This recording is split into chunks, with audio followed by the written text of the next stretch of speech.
গেছিস 134। হুম।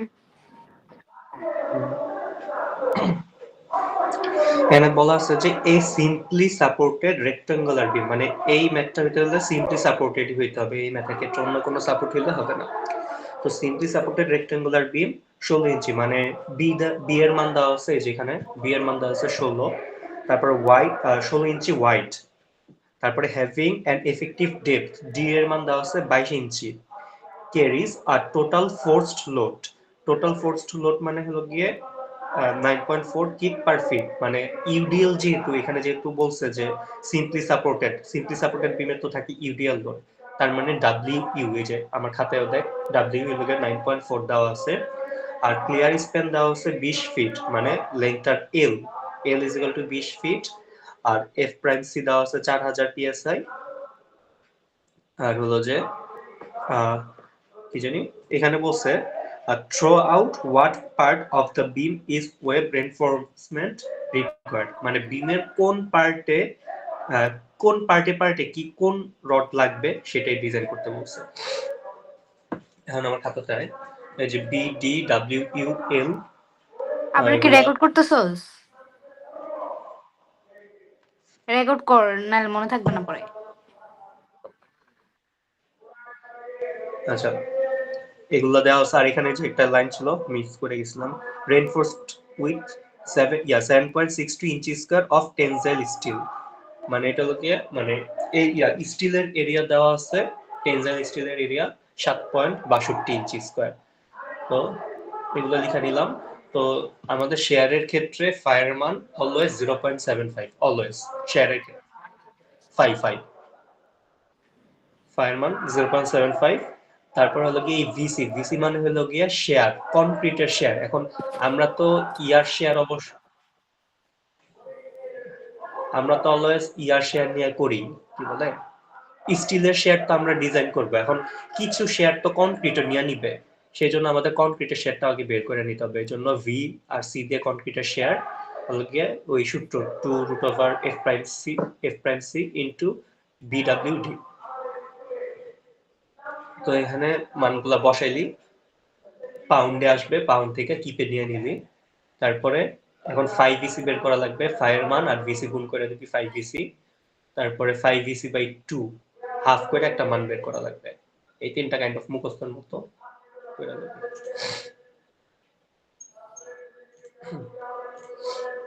এরপরে এই পৃষ্ঠে আসলে এই পৃষ্ঠায় যে আমাদের তো বলে দিছে যে এটা একটা সিম্পলি সাপোর্টেড বিম, এই সিম্পলি সাপোর্টেড বিমটা আঁকলাম, যার হলো কি ইউডিএল মানে টোটাল লোড দেওয়া আছে 9.4 কিপ পার ফিট, তো আর লেন্থ দেওয়া ছিল 20, তো দুইটা গুণ করলে 18 188 আসে সম্ভবত, মানে টোটাল লোড 9.4 ইন্টু 20 188 আসে টোটাল লোড। এই দুইটাকে 188কে আবার 2 দিয়ে ভাগ করলে 94 আসে, তার মানে দুইটা সাপোর্টে 94 করে দুইটা লোড আছে। কারণ এটার যদি আমরা যেহেতু এসিফডি আঁকবো, তার মানে আমার কি বলি শেয়ার ফোর্সের জন্য আমার আঁকতে হবে এসিফডি আঁকলাম, 94 উপরে গেল, তারপর আস্তে আস্তে কমতে কমতে আবার নিচে আসলে 94, এসিফডিটা তো এরকমই হয় তাই না? আচ্ছা 94, আমার না এই এসিফডি কি এরকম হয়, মানে আমার না খুব কনফিউশন লাগতেছে না। মানে একটা পার্ট নিছে আর কি না ত্রিভুজের। না এসিফডি তো আমার মনে হইতেছিল যে এটা চতুর্ভুজ আকার টাইপসের হবে, এই পাশে 94 এই পাশে 94, আমি এসিফডি ভুলে গেছি। আচ্ছা যাই, দেন এখন দেখ এসিফডির এই পার্টটুকু ফার্স্ট মানে এই যেখানে মিলছে তার বাম পাশের পার্ট আর ডান পাশের পার্টটা তো সেমই হয় তাই না? তো আমরা যে কোনো একটা পার্ট নিয়ে করবো বাম পাশেরটা, তো বাম পাশের পার্টটাই হলো বড় করে আঁকছি, শুধু এই পার্টটুকু মানে সেকশন কেটে এই অর্ধেকটুকু দিয়ে, না অর্ধেকটুকু নিয়ে কাজ ছিল গিয়ে এসিফডির সবচেয়ে বড় মান আমার কত 94, হাইয়েস্ট পয়েন্ট, তো এই লিখলাম এই ত্রিভুজটাকে ফার্স্টে নিলাম 94, এটা লোকে আপার পার্ট যেহেতু সেজন্য ভি ইউ লিখলাম, শেয়ারের ইউ, হাইয়েস্ট আপার পার্ট হলো 94। এখন আমি ইয়াতে এই টোটালটা তো আমার 20 ফিট, তো নিচে হলো গিয়ে একটা আইকা নিলাম, মানে ডাইমেনশন গুলো দিয়ে নিলাম, এখন 20 ফিটে হলো গিয়া টোটালটা 20 ফিট, তো আমি কাজ করতেছি হলো গিয়ে অর্ধেকটা নিয়ে, সেজন্য হলো গিয়ে 10 ফিট, আর 10 ফিট হলো গিয়া 120 ইঞ্চি, 120 ইঞ্চি এর মধ্যে আমার ডেপথের মান দেওয়া ছিল, ডেপথ দেওয়া ছিল 22 ইঞ্চি আগের পৃষ্ঠায়। ডেপথ দেখ d is equal to 22 ইঞ্চি। এই 22 ইঞ্চিটা আগেই মার্ক করে নিলাম এই পাশ দিয়া। এই পাশ থেকে সবসময় ডেপথটা কাউন্ট করতে হয়। 22 ইঞ্চি কাউন্ট করে নিলাম। তো এই বরাবর একটা দাগ দিলাম, মানে এইভাবে একটা দাগ দিলাম। কারণ আমার মান লাগবে এই পয়েন্টের মানটা, মানে শেয়ার ডেপথের শেয়ারটা লাগবে। এখন যেভাবে ত্রিভুজের ওই সূত্র অনুযায়ী যে 120 ইঞ্চিতে যায় 94, সুতরাং 1 ইঞ্চিতে কত যায়, আর হলো যে 120 মাইনাস 22 ইঞ্চিতে কত যায়, মানে বুঝছিস? মানে যেহেতু 22 আমি কি তো বললি? ক্যালকুলেট করব এই পাশ থেকে, মানে 120 ইঞ্চিতে আমার যাইতেছে কত, 94 না? 120 ইঞ্চির জন্য আমার মান হলো 94, সুতরাং 1 ইঞ্চির জন্য মান কত, আর 120 মাইনাস 22 ইঞ্চির জন্য মান কত? বিকজ 22টা তো হলো কি এই পাশ এইটুকু, বাট আমি ক্যালকুলেট করতেছি হলো কি ডান পাশ থেকে। হ্যাঁ, ছোট থেকে বড় হচ্ছে, এই জন্য 120 মাইনাস 22 করে যেটুকু মান, ওই মানের জন্য আমার এই ত্রিভুজটার জন্য মান হইতেছে হলো গিয়া 76.8। এই ভিডিও কোনটা 94? 94 তো, এই যে 94 টা।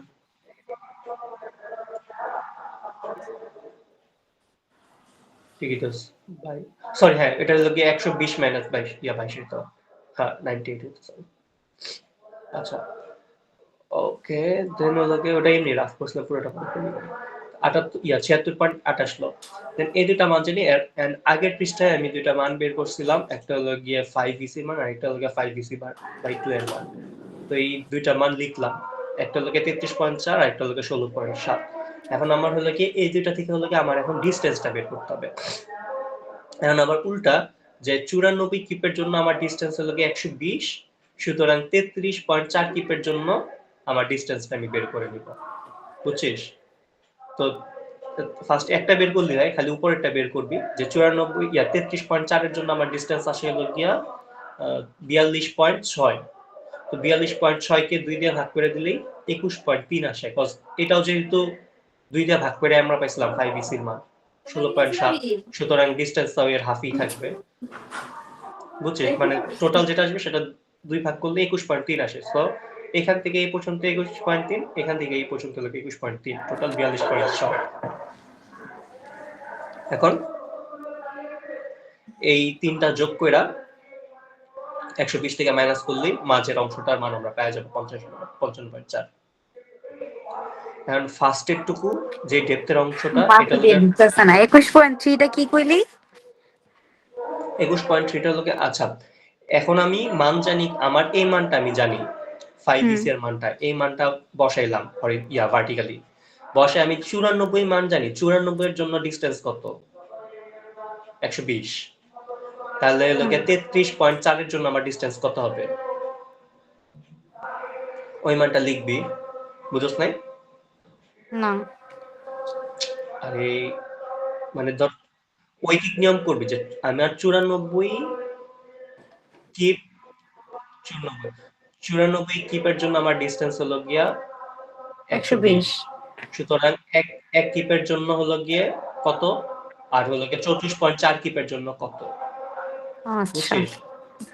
যত পাবো সেটাকে 2 দিয়ে ভাগ করব, 2 দিয়ে ভাগ কইরা এই অর্ধেকটা হলো গিয়া এইটুকুর মান, আর এই অর্ধেকটা মানে 2 দিয়ে ভাগ করছে কি, যেমন এটা 34.4টা কি ছিল 5 ইসি এর মান, আর 16.7টা হলো গিয়া 5 ইসি বাই 2 এর মান, তাই না? তো তাহলে এইটুকু দুইটা মান যদি, পেলে দুইটা বসাই দিব ডিসটেন্স। হ্যাঁ হ্যাঁ, দুইটা বসাতে, আর এখানে একটা পাবি ডাইরেক্ট 46.6, ধর 42.6 পাইলি, তো 42.6 তো হলো কি একদম শুরুর পয়েন্ট থেকে এই পর্যন্ত, এটা হলো কি আমার কার্সার দেখা যাইতেছে না? হুম, কার্সার দেখা যায় তো 46 ধর মান পাইলি হলো গিয়া 42.6, তো 42.6 হলো কি এখান থেকে এই পর্যন্ত ডিসটেন্স, কিন্তু আমার লাগবে হলো গিয়ে, যেহেতু আমি দুইটাকে আলাদা আলাদা ভাগ করছি নিচে ডাইমেনশন দিতে গিয়ে, সুতরাং এইটা অর্ধেক আর এইটা অর্ধেক, তো অর্ধেকের মানটা 2 দিয়ে ভাগ করে না, মানটা পেয়ে গেলি 21.3, যেহেতু এটার অর্ধেক হলো গিয়া 17.6, সুতরাং ডিসটেন্স হবে হলো গিয়া এটার অর্ধেক, মানে 21.3 21.3 করে। দেন হলো গিয়ে ফার্স্টের যে পার্টটুকু ডেপথের 22 ইঞ্চি, সেটা হলো গিয়ে এই যে ডেপথের এই 22টুকু নো স্টের আপ, মানে এখানে কোনো রেইনফোর্সমেন্ট হুম। বসে।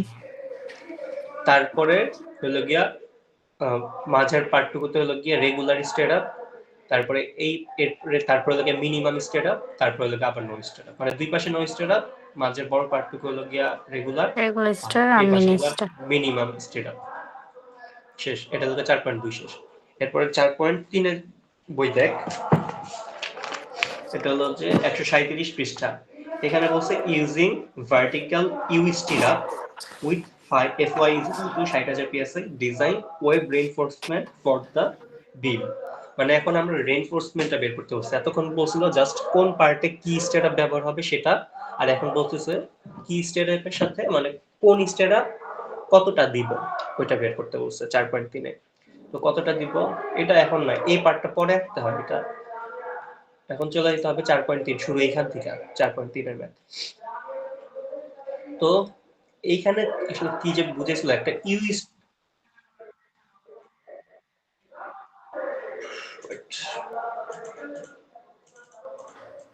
আগে পরে কিছু বুঝতেছে না। হুম, কোনটা কথা?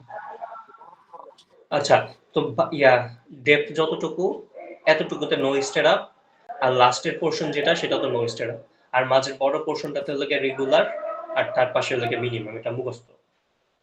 যে মাঝের পার্টটুকুতে রেগুলার পরে তারপরে মিনিমাম স্টেট আপ, তারপরে নো স্টেট আপ, আবার শুরুতে নো স্টেট আপ, মানে দুই পাশে বিমের হলো গিয়া একটা গ্যাপ থাকে, তারপরে থেকে হলো গিয়া রেইনফোর্সমেন্ট দেওয়া শুরু হয়, এই দুই পাশের দুইটা হলো গিয়ে সেই গ্যাপটা, আর মাঝের টুকুতে হলো গিয়ে রেগুলার আর মিনিমাম। আর এটা এখনো, এটা হলো গিয়ে 4.3 এর পার্ট, এটা এখন না, আগে 4.3 করে আইসা তারপর এটা বসাবো। এখন ধর 4.3 শুরু হলো এখান থেকে। এখন আমাদেরকে কোশ্চেনে বলছে একটা ইউ স্টেট আপ দিয়ে ডিজাইন করতে, ইউ স্টেট আপ। তো ইউ স্টেট আপটা দেখতে হলো গিয়ে ডিজাইনটা এরকম, চিত্র যেটা ইউ স্টেট আপ। তো এটার উপর থেকে আমাদের বিম যেহেতু, হ্যাঁ, উপর থেকে লোড পড়ে, আর এই মাঝে দিয়ে আমরা স্টেট আপ গুলা দিই। তো এই যে মাঝে দিয়ে যখন স্টেট আপ গুলা দিই, তো আমার দুইটা পোর্শন, একটা হলো গিয়া এখানের পোর্শন, আর একটা হলো গিয়ে এখানের পোর্শন, মাঝ দিয়ে তো খালি। তো এই জন্য এখন আমি কত নাম্বার দিব সেটা পুরোটা ডিপেন্ড করে আমার উপরে, যে আমি কত কোন রেইনফোর্সমেন্ট দিতে চাই। তো আমি 3 ধরে নিলাম, 3 নাম্বার বাদ দিব। তো আমার এই ইউ হলো গিয়া জানি এটা কি ইউ স্টেট আপ এর জন্য area of U stirrup এর এ 0.1 হলো গিয়া 3 নাম্বার বারের এরিয়া, এটা 2 দিয়ে গুণ করছি যেহেতু এই যে দুই পাশে যাইতেছে, মানে ইউ স্টেট আপ এর ডিজাইনটা এটা কি কি জানি বুঝাইছিল, বাট এইটুকুই মনে আছে যে এই পাশে একটা পোর্শন, এই পাশে একটা পোর্শন, যেহেতু মাঝ দিয়ে ঢুকতেছে এর লেগে হলো গিয়া 2 দিয়ে গুণ করছে। তো 2 দিয়ে গুণ করলে হলো গিয়া 0.22 আসে। তো আমার স্পেসিং এর সূত্র হলো এখান থেকে গিয়া, যে কোনো বাড়ি নিতে পারবো? হ্যাঁ যে কোনো বাড়ি নিতে পারবি, সম্ভবত 11 দিয়ে করাটাই বেটার, বার দিলে আবার স্পেসিং তখন বাইরে যাবে, বড় বার দিলে স্পেসিং কইমা যাবে তখন ইচ্ছা। কমবে। তো স্পেসিং এর সূত্র হলো গিয়া phi au FID divided by VU minus 5BC। বসাইলি, মান পেয়ে গেলি, এটাকে রাউন্ড আপ করে নিবি, ছোটতে রাউন্ড ডাউন করে নিবি আর কি, রাউন্ড ডাউন করে যে মানটা পাবি সেটা বলবি, রাউন্ড ডাউন করে একটা মান পাইলি, এটা হলো গিয়ে রেগুলার, ফার্স্টের যে এই সূত্র বসায় যেটা পাবি সেটা হলো গিয়ে রেগুলার স্টার আপ, আর এটা হলো গিয়া এস ম্যাক্স যেটা, এটা হলো গিয়া মিনিমাম স্টার আপ। এখন মিনিমাম স্টার আপের আবার কাহিনী হলো গিয়া স্মলেস্ট অফ এই তিনটা, মানে স্মলেস্ট অফ এখানে একটা ব্র্যাকেট দিয়ে তিনটা সূত্র আছে। একটা ফার্স্টে সূত্র হলো গিয়া A U F I divide by 0.75 root F prime C into BW is smaller than or equal to AUFI divided by 50 BW। মানে এখানে, আচ্ছা আগে ইয়াটা বুঝ, যে এখানে এই দুইটা সূত্র লিখলি, লিখে মানগুলা বসাইলি, মানগুলা বসানোর পর ধরি যে এই দুইটা মান পেলি 17.4 আর এর 16.5, এই 17.4টা যদি মানে এইখানের ফার্স্টে যে মানটা পাবি এই মানটা যদি এই মানটা থেকে ছোট হয় বা সমান হয় তাহলে তুই এই মানটা নিতে পারবি, আর যদি না হয় তাহলে হলো কি এই মানটা নিতে হবে। মানে মেইন কথা, যে দুইটা মান পাবি সেই দুইটা মানের মধ্যে যেটা ছোট সেই মানটা তোর নিতে হবে। তো এখানের মধ্যে যে এই জন্য লিখে দিছি যে AUFA বাই 50 থেকে ইয়াটা ছোট হইতে হবে, এই মানটা নেওয়ার জন্য এটা মাস ছোট হইতে হবে। যেহেতু 17.4 হ্যাঁ, এটা তো কোনোভাবে 16.5 থেকে ছোট না, সেজন্য আমরা সমান সমান দিয়ে লিখছি 16.5 এই মানটা নিয়ে নিছি। তারপরে আবার আরেকটা সূত্র হলো গিয়া উপরে গেল, এটা একটা সূত্র, আরেকটা সূত্র হলো গিয়া d/2 মানে ডেপথকে ভাগ 2 দিয়ে ভাগ কইরা আমরা পাইছি হলো গিয়া 11 ইঞ্চি, আরেকটা সূত্র হলো গিয়া ডিরেক্ট 24 ইঞ্চি। আর আমরা তিনটা মান পেলাম, একটা 16.5, একটা 11 ইঞ্চি, আরেকটা হলো গিয়া 24 ইঞ্চি। এই তিনটা মান থেকে আবার যেটা সবচেয়ে ছোট আমরা সেটা নিব হলো গিয়া S max এর ভ্যালু। তো এই তিনটার মধ্যে আমরা পাইছি 11 ইঞ্চি সবচেয়ে ছোট, তার মানে আমরা S max লিখলাম 11 ইঞ্চি। তো আমরা এখন 11 ইঞ্চি গেলাম, একটা 3 ইঞ্চি পাইছি আর একটা 11 ইঞ্চি পাইছি। এখন আবার 2 নাম্বার চিত্র। এখন এই লাস্টের লাইনটুকু লেখা লাগবে, লাস্টের পার্টটুকু। আবার সেম ভাবে ডাইমেনশন দিলাম, দিয়ে ফার্স্টেরটা তো নো স্ট্যান্ড আপ, এটা 22 ইঞ্চি আমরা জানি, মানটা পেয়ে গেলাম 22 ইঞ্চি। তারপরে রেগুলার স্ট্যান্ড আপের জন্য আমার হলো গিয়ে 3 ইঞ্চি করে, তাই না, স্পেসিং। তো 3 ইঞ্চি করে আমার মান আছে কত,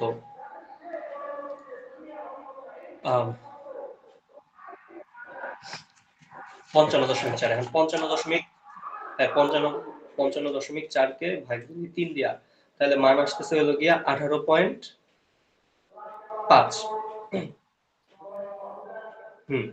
মানে 18.5 আসলো। তো এখন 18.5টা তো তুই আর স্পেসিং নিতে পারবি না, তোর স্পেসিং নেওয়া লাগবে 19টা স্পেসিং। কারণ 19টা স্পেসিং নিলে তোর তো আবার বাইরে যাবে, কি বলে, মানে হ্যাঁ জায়গাটা আবার একটু বাইরে গেল। এখন তোর নিতে হবে 19টা, তুই এটা পেয়ে গেছিস, এখন আবার 19টা স্পেসিং ইনটু 3 দিবি, তোর জায়গা খাইতেছে কত, 57, তাই না। স্পেসিং এইটাই লিখছি উপরে পেন্সিল দিয়ে যে 19টা মানে স্পেসিং হলো গিয়া 57 ইঞ্চি জায়গা নিচ্ছে, মানে এই 22 ইঞ্চের লাস্ট এন্ড থেকে 57 ইঞ্চি যাবে জিনিসটা, স্পেসিং গুলো। এখন তোর স্পেসিং হলো গিয়ে 19টা, এখন 19টা স্পেসিং এর জন্য তোর নাম্বার অফ ইউনিটস, হ্যাঁ আচ্ছা, মানে 19 বার স্পেসিং দেওয়া লাগবে, 3 ইঞ্চি করে 19 বার তোর স্পেসিং দেওয়া লাগছে, সেটা বুঝাইলাম। হ্যাঁ, মানে 19 হলো গিয়ে তোর 19 বার স্পেসিং, 3 ইঞ্চির স্পেস করে 19 বার তুই বসাইছিস। এখন তোর স্পেসিং হলো গিয়ে 19 বার, কিন্তু তোর মানে শুরুতে তো একটা তোর রড দেওয়া লাগে, তাই না। তুই যে স্পেসিং কাউন্ট করবি একটা এক্সট্রা ধরে নিতে হয়, বুঝছিস না, এই জন্য এক যোগ করে নিতে হয়, তার মানে শুরুটা যোগ করে স্পেসিং 19 বার যেহেতু সেজন্য তাহলে এটা কি রড। আবার ড্র করতে হবে?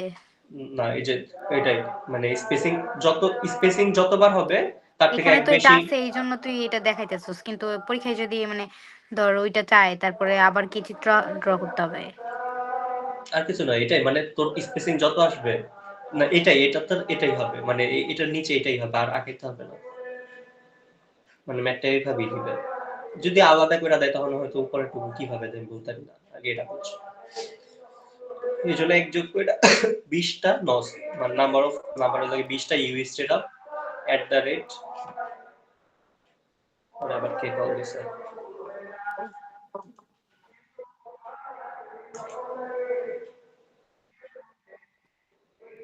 ফ্রি এটা, এই স্যার এটা ফ্রি।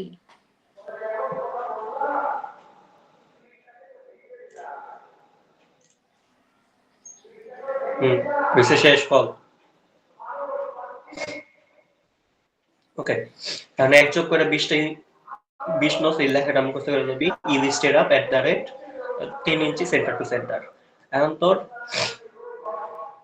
জায়গা চলে গেছে হলো গিয়ে 57, তো এখান থেকে তোর 57 চলে গেছে, ওই উপরেরটা তোর খেয়াল করতে হবে। তো তোর জায়গা ছিল 55.4, তুই খরচ করছিস 57, তাহলে 57 মাইনাস 55.4, তুই আরেকটা স্টেপের ভিতরে ঢুকে গেছিস 1.6 ইঞ্চি, এই যে লিখে দিস 1.6 ইঞ্চি, তার মানে তোর ওই স্টেপের জায়গা ছিল 21.3 ইঞ্চি মাইনাস 1.6 ইঞ্চি। তাহলে এখন তোর নতুন স্পেসিং মানে এই মিনিমাম স্টেপের জন্য তোর স্পেসিং জায়গা মানে জায়গা খালি আছে 19.7 ইঞ্চি।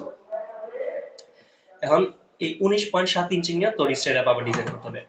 পরেরটা, এখন 19.7 ইঞ্চির জন্য আমরা স্টেপ তখন আবার এই যে এখানে স্পেসিং পাইছিলাম 11 ইঞ্চি, তো 11 ইঞ্চি পেলে 11 দোকানে কত হয়, একটা তো দিতে পারবি না, 11 দোকানে 22,